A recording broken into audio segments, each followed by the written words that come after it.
Casi todo lo que crees saber sobre los ángeles es incorrecto. La imagen de un ser humano con alas blancas es una invención moderna, creada para hacer más tolerable una verdad aterradora. Los textos antiguos describen apariciones tan extrañas que, durante siglos, la humanidad prefirió suavizarlas para poder comprenderlas. En esos relatos, las primeras manifestaciones celestiales no tenían una forma definida, eran fuego, viento, luz, movimiento.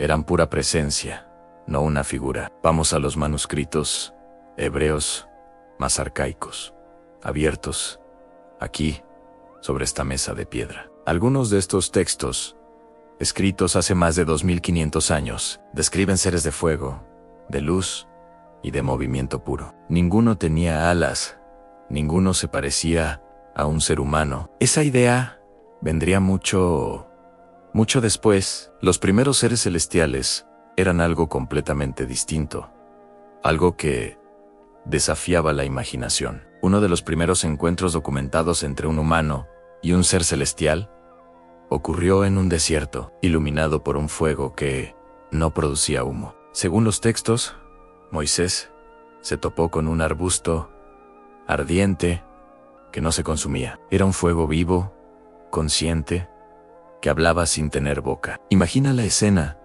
Estás solo en la inmensidad de la noche y una llama te habla con perfecta claridad. No es una metáfora. Los textos lo describen como un evento real, un encuentro con una entidad de energía pura. Pero las descripciones se vuelven aún más extrañas. El profeta Ezequiel tuvo una visión que ha desconcertado a teólogos y eruditos durante milenios. Vio ruedas dentro de ruedas, cubiertas de ojos brillantes que giraban en todas direcciones. Esto no es un símbolo, es una descripción literal del texto Criaturaos Vivientis. Móviles, aterradoras, que se movían con la velocidad del relámpago. Para muchos expertos, esta es una de las representaciones más extrañas y complejas de seres celestiales en toda la antigüedad.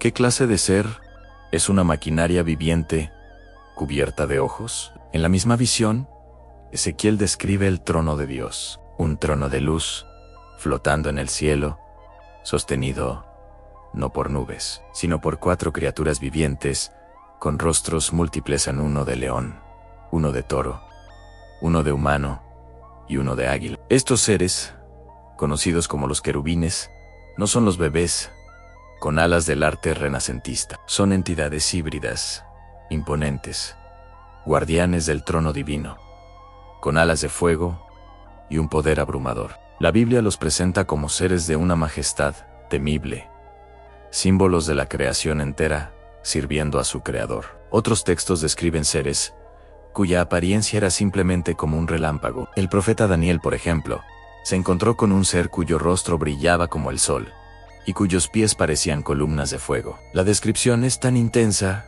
que es imposible imaginar una forma humana. Se trata de una figura hecha de luz pura, tan brillante que ciega, tan poderosa que paraliza. No es de extrañar que la primera reacción de Daniel fuera caer al suelo, aterrorizado. Y los mensajeros, los que llamamos ángeles, muchos de ellos ni siquiera tenían una forma corporal visible. Cuando aparecían, se les describía simplemente como una columna de luz pulsante que descendía del cielo. En la antigüedad, se les llamaba varones, no por su aspecto físico, sino porque su mensaje era claro y directo, como si una voz humana hablara desde el interior de esa luz. La palabra ángel significa mensajero, y su función era más importante que su forma. Por eso, en casi todos los relatos antiguos, los encuentros con seres celestiales comienzan con la misma reacción humana, un pánico absoluto. La primera frase que suelen decir estas criaturas es: no temas. ¿Por qué? Porque su presencia era aterradora. Estas no eran figuras tiernas ni protectoras que te tomaban de la mano. Eran descripciones de algo tan ajeno, tan poderoso, que desafiaba por completo la comprensión humana. La palabra más repetida en esas tablillas antiguas no era amor o paz, sino temor. Entonces, ¿cómo pasamos de estas visiones cósmicas y aterradoras a los ángeles rubios y delicados que vemos hoy en las iglesias y en el arte? La respuesta está en la propia historia humana. Con el paso de los siglos, a medida que el cristianismo se extendía por Europa, las culturas comenzaron a suavizar estas descripciones. Lo que antes era incomprensible y monstruoso se fue transformando en algo más familiar, más hermoso, más humano. El terror cósmico se convirtió en belleza celestial. Fue un proceso de adaptación para que la fe fuera más accesible. Así que, la próxima vez que pienses en un ángel, olvida las alas de plumas y las túnicas blancas. Piensa en ruedas de fuego cubiertas de ojos, en tronos móviles llevados por criaturas híbridas, en relámpagos con voz humana. La verdad original es mucho más extraña, más compleja y, honestamente, más fascinante. Nos obliga a preguntarnos en si estas criaturas eran tan diferentes a como las imaginamos. ¿Qué otras formas bíblicas existen que el mundo moderno jamás ha concebido? Lo que viene a continuación no es un ángel, sino el ser más extraño descrito en la Biblia. Antes de que existiera el concepto de ángeles con alas, ya existían seres hechos de fuego. Los textos más antiguos los describen no como guardianes con plumas, sino como entidades de energía pura, tan intensas que su mera presencia hacía temblar los cimientos de la realidad. Hoy no vamos a hablar de los ángeles que conoces, sino de los seres que vinieron antes en los serafines. La palabra serafín aparece en escritos de hace más de 2500 años, y su significado original es ardiente o serpiente de fuego. No eran metáforas, eran criaturas vivas de fuego puro, columnas de energía que respiraban y vibraban con una vida que desafía nuestra comprensión. Su presencia no era reconfortante, era abrumadora. Las crónicas relatan que cuando aparecían, los umbrales de los templos se estremecían hasta sus cimientos. Imagina una energía tan densa, tan potente, que la piedra misma se sacude ante ella. Y luego están sus alas anseis, alas imposibles. Los textos describen cómo, con 2 de ellas, cubrían su rostro, con otras 2, cubrían su cuerpo, sus pies, y con las 2 restantes, volaban. Pero esta imagen no es de pudor o vergüenza, era una necesidad. El esplendor que emanaba de ellos era tan insoportable, tan cegador, que debían cubrirse a sí mismos para no aniquilar todo a su alrededor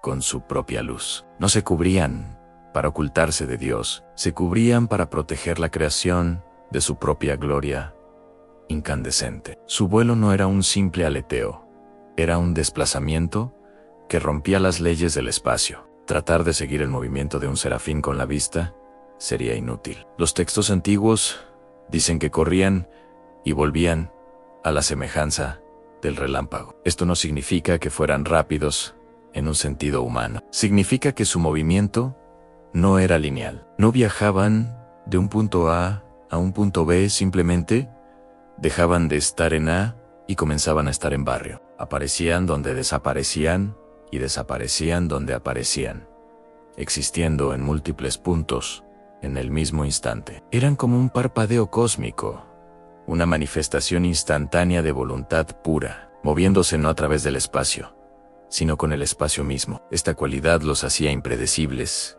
incomprensibles y absolutamente aterradores para cualquier observador mortal. La potencia de estos seres era tangible, física. En las visiones proféticas, cuando un serafín simplemente pronunciaba una frase, el templo entero vibraba, las columnas de piedra temblaban y el polvo caía de los techos, como si un terremoto sacudiera el lugar. Esto nos dice algo fundamental. No eran figuras etéreas y delicadas flotando en nubes, eran concentraciones de poder puro, cada palabra una onda de choque, cada movimiento una alteración del mundo físico. Su voz no era un sonido que se oye, sino una fuerza que se siente en los huesos, una vibración que reordena la materia a su alrededor. Uno de los episodios más extraños y reveladores sobre los serafines es el del carbón viviente. Se cuenta que un serafín tomó un carbón encendido del altar celestial con unas tenazas, pero la descripción es clave. No era un trozo de madera ardiendo, era un carbón vivo, una brasa que parecía tener conciencia propia, moviéndose y pulsando como si respirara. El serafín usó esta entidad ardiente para tocar los labios de un profeta, purificándolo. El fuego aquí no es un elemento, es una extensión del serafín mismo, una entidad consciente utilizada para un propósito divino. No era un objeto, era una criatura de fuego, manejada por otra criatura de fuego. Su presencia no solo afectaba a la materia, sino también al alma. Se dice que el canto de los serafines era tan poderoso que estremecía el mundo, haciendo temblar el aire y el espíritu. No eran melodías en el sentido humano, eran vibraciones puras, frecuencias que resonaban con la estructura misma del universo. El sonido era tan abrumador que parecía atravesar la carne y el hueso para llegar directamente al alma. Una experiencia que estaba más allá del gozo o el dolor. Era una exposición directa a la santidad, una fuerza que podía desintegrar o transformar por completo a quien la escuchara. Y aquí es donde el misterio se profundiza. A pesar de estas descripciones detalladas, su misión principal nunca se explica por completo. Los asociamos con la adoración, cantando sin cesar ante el trono divino. Pero, ¿es esa toda su función? Las visiones los muestran como guardianes en el umbral de lo desconocido, como ejecutores de un juicio ardiente, como mensajeros de una purificación radical. ¿Son protectores?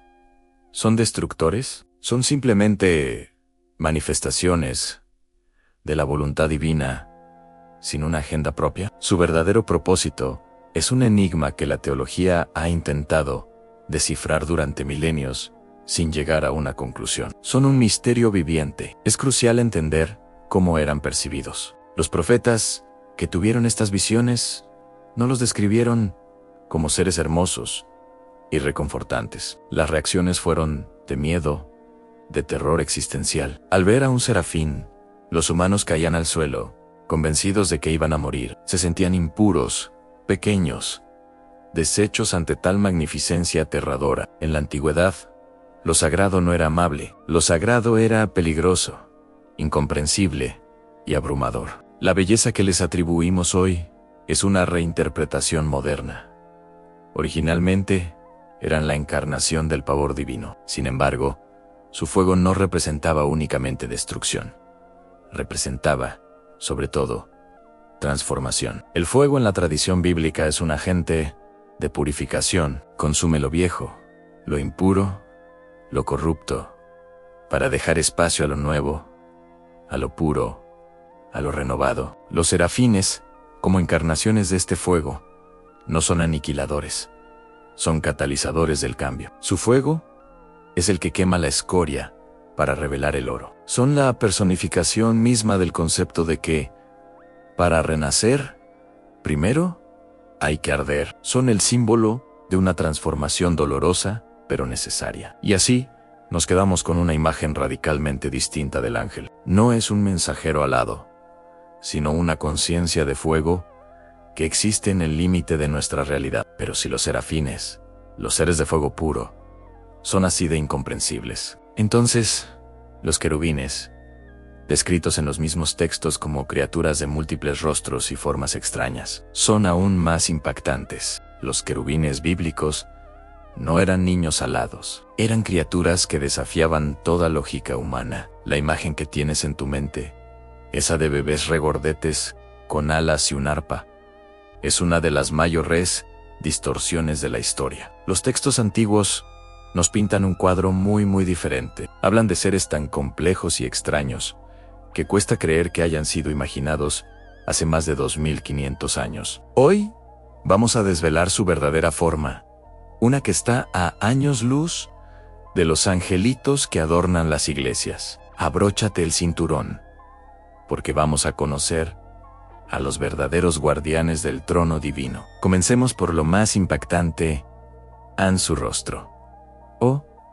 Mejor dicho, sus 4 rostros. Imagina una criatura celestial que te mira simultáneamente con la cara de un león, un toro, un águila y un ser humano. No eran máscaras ni símbolos abstractos. Los profetas que los describieron, como Ezequiel, insistieron en que esto era lo que veían. Cada rostro representaba una faceta del poder divino en la realeza y la fuerza salvaje del león, la potencia y el sacrificio del toro, la visión perfecta y la soberanía celestial del águila, y la sabiduría e inteligencia del humano. Era la suma de toda la creación en un solo ser, una entidad que encarnaba la totalidad del poder terrenal y celestial. Esta combinación no era para enternecer, sino para imponer un respeto absoluto, para dejar claro que estabas ante algo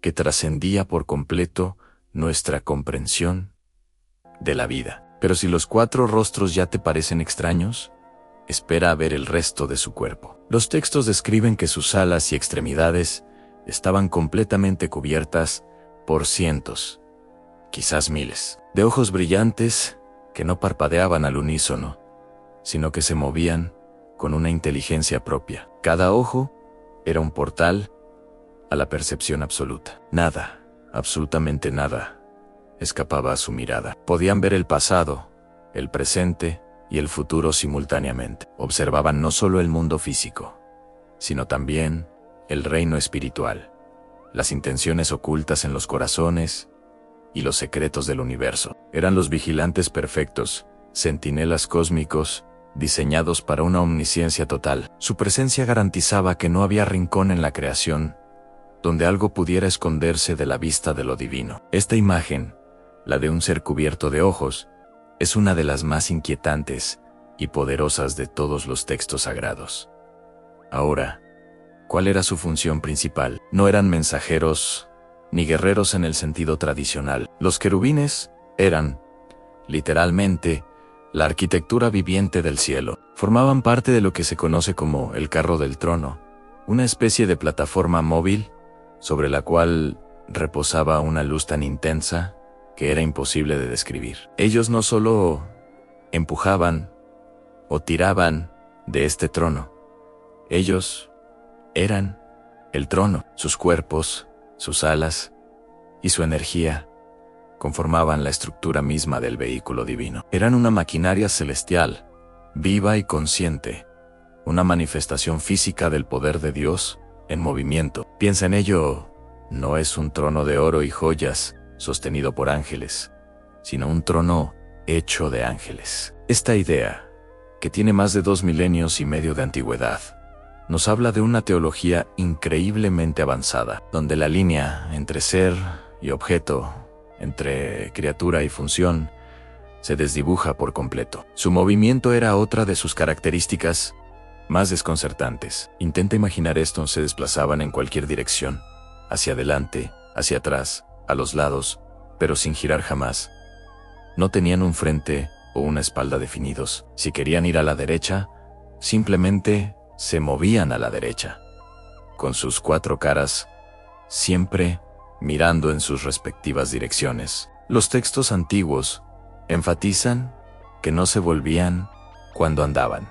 Esto significa que nunca retrocedían, nunca dudaban. Su movimiento era directo, preciso e imparable. Esta capacidad, que es físicamente imposible para cualquier criatura de nuestro mundo, era la prueba definitiva de que no pertenecían a nuestra realidad. Eran entidades de otra dimensión, regidas por leyes físicas y espirituales que ni siquiera podemos empezar a comprender. Su avance sin giro simbolizaba la naturaleza inflexible y directa de la voluntad divina. Y justo cuando crees que no puede haber nada más extraño, aparecen las ruedas. Junto a cada querubín había una rueda dentro de otra rueda, enormes y brillantes, que también estaban cubiertas de ojos.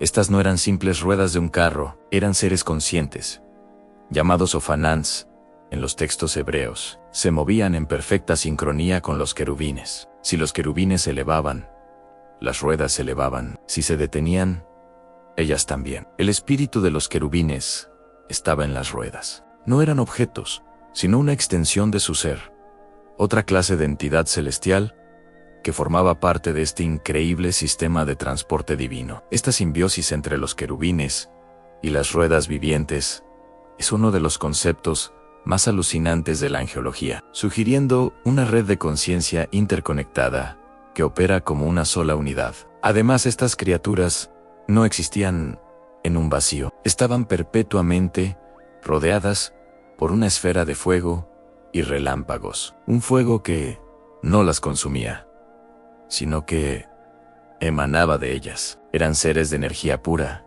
manifestaciones de poder en su estado más crudo e incontrolable. La luz que despedían era cegadora, y el sonido de sus alas era como el estruendo de un ejército o el rugido de aguas tumultuosas. Su sola presencia era un evento cataclísmico. No estaban ahí para ser admirados, sino para infundir un temor reverencial. Este fuego simbolizaba la santidad y la pureza divina, una energía tan intensa que nada impuro podía acercarse a ella sin ser aniquilado. De hecho, su primera aparición en los textos bíblicos no fue en el cielo, sino en la tierra, y su misión era precisamente esa: proteger. Después de que Adán y Eva fueran expulsados del jardín del Edén, se dice que Dios colocó querubines y una espada de fuego ondulante para guardar el camino hacia el árbol de la vida. En su función original era ser guardianes de un acceso prohibido. No estaban para decorar,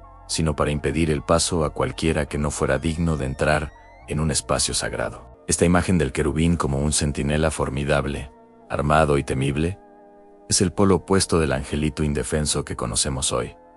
Eran la primera línea de defensa de lo divino. Entonces, ¿cómo pasamos de estas criaturas aterradoras y multiformes a los bebés alados del Renacimiento? Fue una transformación gradual que duró siglos. En el arte antiguo de Mesopotamia y Egipto, ya existían seres híbridos, con alas, como los Lamassu asirios, que eran toros alados con cabeza humana. Estas representaciones influyeron en la iconografía inicial de los querubines, que eran vistos como seres poderosos y majestuosos. Sin embargo, con el paso del tiempo, especialmente durante la Edad Media y el Renacimiento, la cultura occidental comenzó a suavizar su imagen. Los artistas, buscando representar la inocencia y la pureza celestial, los fusionaron con la figura del puto, esos niños desnudos y alados del arte clásico greco-romano. La complejidad teológica